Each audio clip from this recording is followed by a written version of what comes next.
Atau bagaimana seseorang paham tentang sifat kasih dan sayang kalau dia sendiri belum punya pengalaman tentang makna kasih sayang?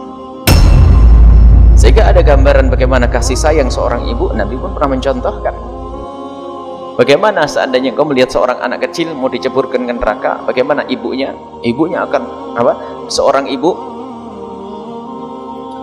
yang melihat anaknya lapar, kemudian waktu itu hanya 2 anak, dia punya 2 anak, saking laparnya bertiga, 2 anaknya lapar dan ibunya sendiri adalah lapar, mendapatkan 3 kurma, sehingga 1 kurma diberikan kepada salah satu anaknya, 1 kurma lagi diberikan kepada salah satu anaknya, dan 1 kurma mestinya untuk dirinya.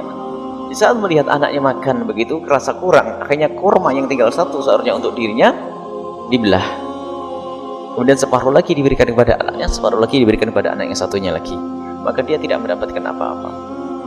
Lalu Nabi mengatakan, ketahuilah Allah lebih kasih kepada hambanya melebihi daripada kasihnya seorang ibu kepada anaknya. Jadi ada gambaran di saat berbicara tentang kasihnya antara manusia dengan manusia, maka akan faham makna kasih sayang. Dan kita mengenal sifat pengampun, dan pengampun itu adalah sifat yang indah, mulia.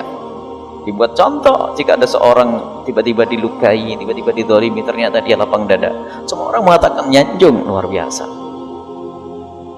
Padahal sifat pemaafnya manusia ini bukan seperti sifat pemaafnya Allah, sangat berbeda. Akan tapi Allah dan sifat Allah tidak ada tandingannya, tapi untuk mendekatkan, sehingga kita faham. Biarpun kita tidak tahu hakikat kasih sayang Allah itu seperti apa, hakikat Allah seperti apa, kita tidak akan faham. Akan tapi dengan seperti ini akan ada gambaran,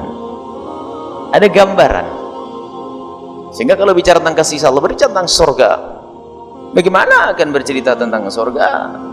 Khayal surga, sebab Nabi sudah mengatakan mala ainun ra'at wala udhunun sami'at, tidak pernah mata melihat, tidak pernah telinga itu dengar hakikat surga, begitu indahnya, tapi diceritakan oleh Allah di dalam Al-Quran. Tapi surga seperti apa? Tidak seperti yang pernah terlintas di benakmu, akan tapi surga lebih dari itu.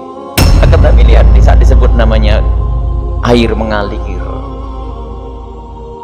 di saat melihat buah-buahan yang dipetik, di saat mendengar ranjang yang ditinggikan, ini kan kebayang waktu di dunia itu adalah keindahan.